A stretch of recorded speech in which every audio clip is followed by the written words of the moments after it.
North Kashmir का बारामूला हो, कुपवाड़ा या बांडीपुरा हो, सेंट्रल कश्मीर में श्रीनगर कश्मीर का अनंतनाग, कुलगाम, शोपियान और पुलवामा, तमाम डिस्ट्रिक्ट का बहुत मजबूत तरीन तंजीमी नेटवर्क है और लगातार लोगों की ज्वाइनिंग भारतीय जनता पार्टी में हो रही है। जनता पार्टी एक सियासी ताकत के रूप में वादी कश्मीर में उभर कर आई है। हम चाहते थे कि हमारी जमात यहाँ से हम खुद इलेक्शन लड़ें, चूँकि हमें लगता था कि पूरे जोशो खरोश के साथ वादी कश्मीर की आवाम इस बार बीजेपी को सपोर्ट करेगी। अनंतनाग रजौरी पार्लियामेंट सीट हो, श्रीनगर पार्लियामेंट सीट हो या बारामूला की जो पार्लियामेंट सीट है, भारतीय जनता पार्टी का मजबूत तरीन वजूद आज वादी कश्मीर के अंदर है। और मैं पूरे यकीन के साथ कहता हूँ कि भारतीय जनता पार्टी जिस तेज़ी के साथ वादी कश्मीर के लोगों का दिल जीत रही है, जो गरीबों, मस्कीनों, मजलूमों, यतीमों और बेसहारा लोगों की खिदमत हमारी हुकूमत ने की है और जो डेवलपमेंट वादी कश्मीर में हुई है, यकीनन यहाँ की आवाम दिल खोलकर भारतीय जनता पार्टी के साथ जुड़ रही है। और आने वाले सालों में आप देखेंगे असेंबली के इलेक्शंस हो या फिर बल्दियाती जो शहरी इलेक्शंस हैं, पंचायत के इलेक्शंस, डीडीसी और बीडीसीज में बीजेपी की ज़बरदस्त जीत होगी। हम पार्लियामेंट का इलेक्शन लड़ना चाहते थे, लेकिन हम ये इलेक्शन इस बार खुद कर हम कोशिश कर रहे हैं कि ऐसे कैंडिडेट्स जो कि खिदमत खलक और हुब्बुल वतनी का जज्बा रखते हों, जो गरीबों, ज़ईफ़ों, मजलूमों और बेसहारा लोगों की खिदमत का जज्बा रखने वाले जो लोग हैं, वो यहाँ से वादी कश्मीर से जीत के आ जाएं।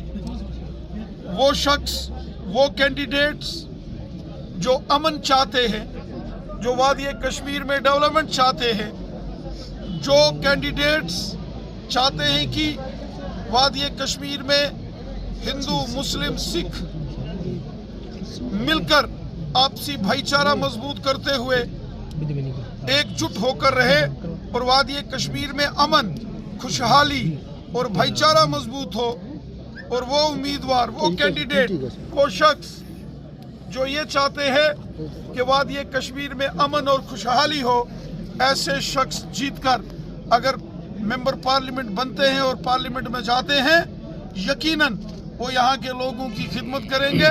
खिदमतदार बन के जो काम करने का जज्बा रखते हों, ऐसे शख्स वादी कश्मीर से जीत के जाएं, ऐसी हम तमन्ना रखते हैं। अभी आप नॉर्थ कश्मीर की जो बारामूला पार्लिमानी सीट है, यहाँ के जो बीजेपी के वर्कर्स हैं, चाहे डिस्ट्रिक्ट बारामूला हो, कुपवाड़ा हो या डिस्ट्रिक्ट बांडीपुरा, मैं लगातार अपने तमाम वर्कर्स के साथ मुलाकात कर रहा हूँ और बड़गाम की भी जो कॉन्स्टिट्यूंसीज इस नॉर्थ कश्मीर के साथ लगी हैं, तमाम वर्करों से मुलाकात करके जो हमारे वर्कर्स की राय होगी, जो हमारा वर्कर बीजेपी का चाहता है, उसी हिसाब से हम फैसला ले लेंगे और ये फैसला हम जल्द ले लेंगे।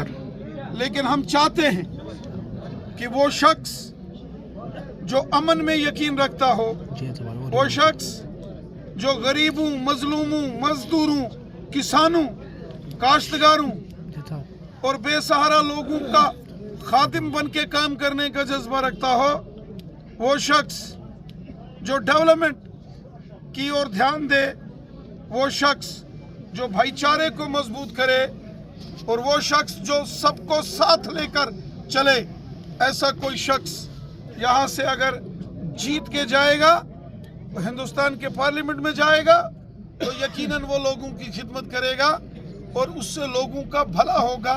क्योंकि बहुत सारे काम मेंबर पार्लियामेंट के हाथ में होते हैं, इसलिए यहाँ का मेंबर पार्लियामेंट कोई अच्छा दानिश्वर शख्स जिसके दिल में खिदमत खलक और हुब्बुल वतनी का जज्बा हो, ऐसा कोई शख्स अगर जीत के जाता है तो भी हमें बहुत खुशी होगी।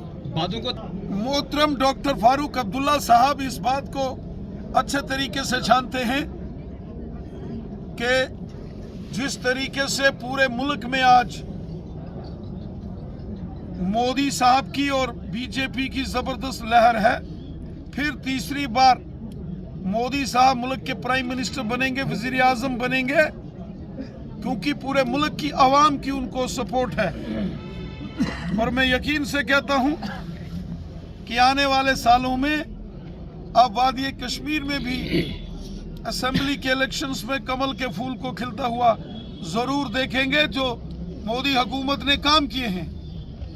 आज हर एक शख्स की जेब में गोल्डन कार्ड है, 5 लाख रुपया इलाज के लिए मिलता है।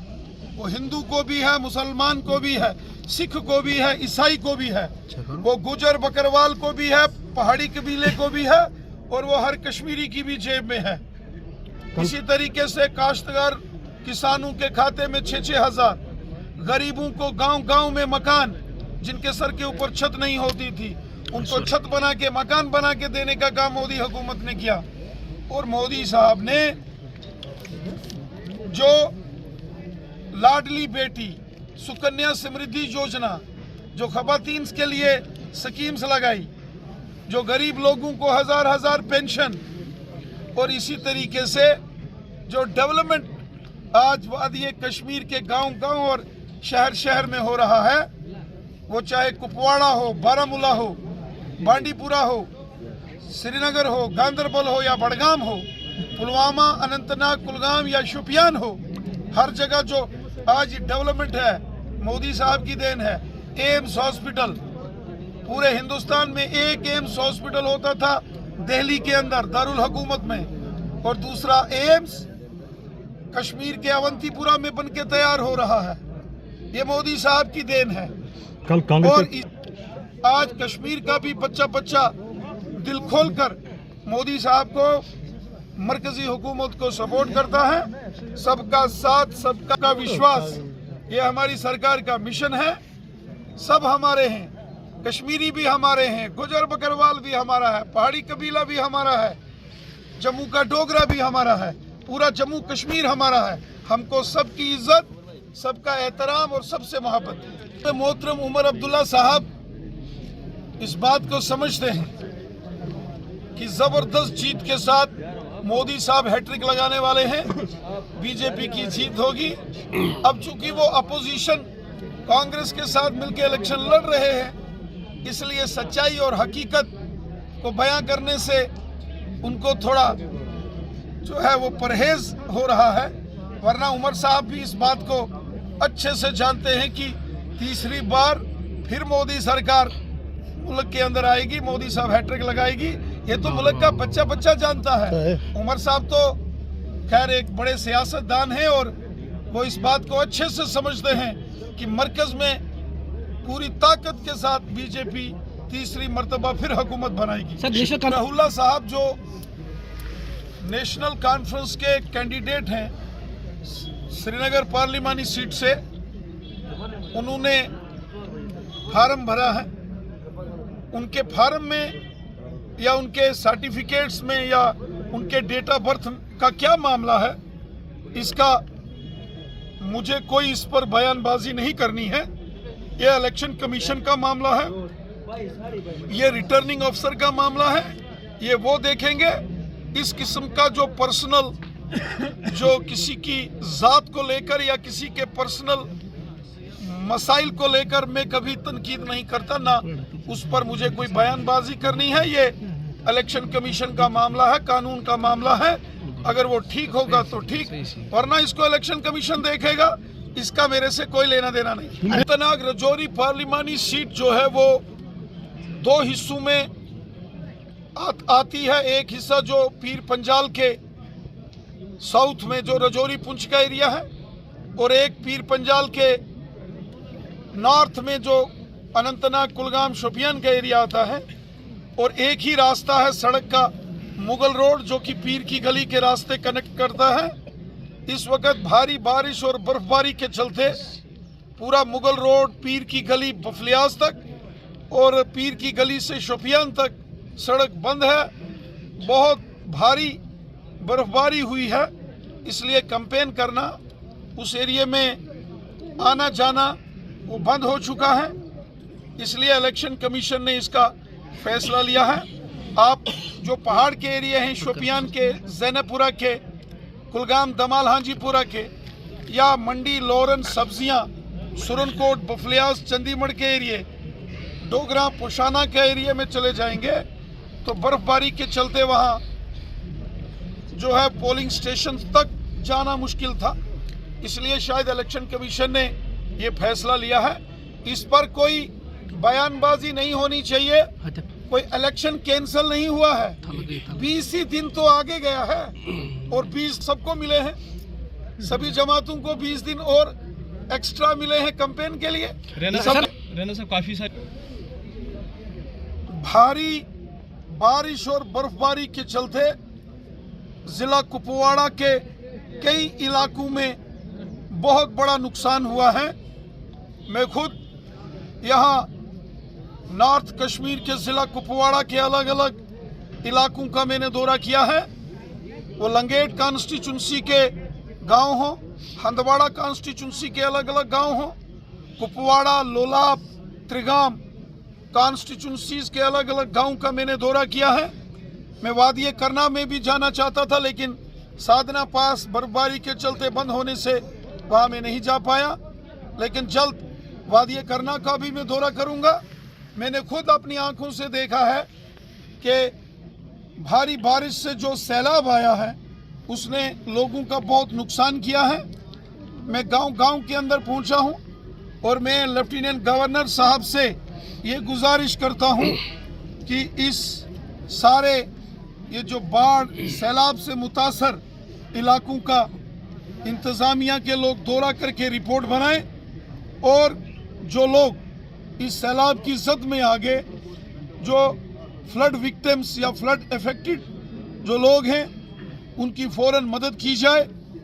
उनकी हमें मदद करनी है। बहुत सारे पहाड़ों में जो लैंडस्लाइड की वजह से लोगों के मकान खिसक गए, वो लोलाब का एरिया हो या कलारूस का एरिया हो, त्रिगाम, गरसुन का, वारसुन का एरिया हो या कचामा का एरिया हो, राजवाड़ का एरिया हो, बरारीपुरा का एरिया हो, महागम का एरिया हो, चोगोल का एरिया हो, तो जितने के गांव हैं जहां मैं गया हूं, मैंने खुद देखा है कि इस सैलाब ने बहुत नुकसान पहुंचाया है गरीब लोगों को। और मैं चाहता हूं कि इंतजामिया फौरन ये जो नुकसान की असेसमेंट करे, जायजा लेकर एलजी साहब मोहतरम को रिपोर्ट सौंपे और फिर मोहतरम एलजी साहब इन लोगों के लिए कोई पैकेज का अनाउंस करें ताकि गरीबों की मदद हो सके। मैंने कैसा बयान नहीं देखा है। भारतीय जनता पार्टी जो है वो नेशनल पार्टी है, हमारा एक मजबूत तरीन नेटवर्क है, हमारे सीनियर लीडर्स हैं, हमारे डिस्ट्रिक्ट प्रेसिडेंट्स हैं, कॉन्स्टिट्यूंसीज के प्रेसिडेंट हैं, सेक्टर इंचार्जेस और पोलिंग बूथों के प्रेसिडेंट हैं। हम जो भी फैसला लेते हैं आपस में सब मिलजुल कर वर्कर्स बैठकर फैसला करते हैं। और इसीलिए मैं यहाँ तमाम अपने वादिय कश्मीर के वर्कर्स से मुलाकात कर रहा हूँ, वो चाहे south Kashmir Anantnag Rajouri parliament seat के वर्कर हो, श्रीनगर पार्लियामेंट मानी सीट के वर्कर हो या बारामूला पार्लियामेंट सीट के वर्कर्स हो, तमाम वर्करों से मुलाकात करके जो हमारे वर्कर्स हमें हिदायत देंगे, जो वर्कर्स की ख्वाहिश होगी, जो वर्कर्स हमें जो उनकी चाहत है उसी को हम अमली जामा पहनाएंगे। बीजेपी में कलेक्टिव लीडरशिप होती है, एक आदमी किसी जगह पर बैठ के फैसला नहीं लेता है। जनाब जावेद कुरैशी साहब एक बहुत ही मेहनती हमारे बीजेपी के वर्कर हैं। जावेद कुरैशी साहब और इनकी सारी टीम जिला कुपवाड़ा की, हमारे जितने भी सीनियर लीडर्स और जितने भी हमारे कॉन्स्टिट्यूंसी के लीडर्स या सेक्टर इंचार्जेस, पोलिंग बूथों के प्रेसिडेंट्स, सब मिलजुल कर एक ताकत के रूप में, एक टीम के रूप में काम करते हैं। और यही कारण है कि बीजेपी का कारवां, बीजेपी का काफिला आज कुपवाड़ा जिला में जावेद कुरैशी साहब की क़यादत में बड़ी मजबूती से आगे बढ़ रहा। नॉर्थ कश्मीर की सीट पर हमारे पार्टी के जो वर्कर्स हैं, जो हमारे district president Kupwara, district president Baramulla, district president Bandipora और तमाम यहाँ के सीनियर लीडर्स और यहाँ के जो डिस्ट्रिक्ट के हमारे ऑफिस बीरर हैं, जितने भी पार्टी के वर्कर हैं, उनके साथ बैठ के जो फैसला हो जाएगा उसको अमली जामा पहनाएंगे। पार्टी के वर्कर मुझे बोलेंगे, मैं उसी को अमली जामा पहनाऊंगा, उसी हिसाब से काम करूंगा। कलेक्टिव लीडरशिप होती है, सब मिलकर, एक शख्स अकेले में फैसला नहीं कर सकता। इसलिए जो मेरी टीम, जो मेरे वर्कर फैसला करेंगे वादी कश्मीर के, वही मेरा फैसला होगा। साई ओम पावर सिस्टम लाए हैं एक्साइड नियो ई रिक्शा, अब नए रूप व स्टाइल में, वो भी पहले से अधिक दमदार। एक्साइड नियो में अब आया है बड़ा डैशबोर्ड, वो भी एंड्रॉयड डिस्प्ले के साथ, USB charger with powerful sound system के साथ, जबकि एक्साइड नियो अब आ गया है लेड एसिड के साथ लिथियम बैटरी में, जो देगा आपको एक बार चार्ज करने पर 130 किलोमीटर माइलेज। 1200 वॉट की पावरफुल मोटर हर चढ़ाई को बनाए आसान। पावरफुल शॉकर व बेहतरीन सस्पेंशन, फ्रंट में अधिक पावरफुल शॉकर, नए मजबूत अलॉय व्हील, अधिक रोशनी वाली हेडलाइट व इंडिकेटर, मजबूत रूफटॉप कैरियर व गर्मी से बचाव के लिए रूफ मैट, जबकि यात्रियों की सुरक्षा के लिए राइट साइड प्रोटेक्शन। वहीं यात्रियों के साथ सामान ढोने के लिए एक्साइड नियो बन जाएगा पहले से बड़ा। चढ़ाई चढ़ने के लिए हैवी गियर व अधिक पकड़ वाली हैंड ब्रेक, यानी एक्साइड नियो ई रिक्शा अब नई लुक के साथ आया है नए फीचर्स में। इस वीडियो को देखकर आने वालों को मिलेगा 5100 रुपए का कैश डिस्काउंट। तो देर किस बात की, आज ही आएं और ले जाएं अपना नया एक्साइड नियो ई रिक्शा। हमारा पता है Sai Om power system, last matador stand, Anand Nagar, Bohri, Jammu. Phone number 0191 255 4360 255 4359। Jammu Kashmir की खबरों के लिए जुड़े रहिए JK अपडेट के साथ।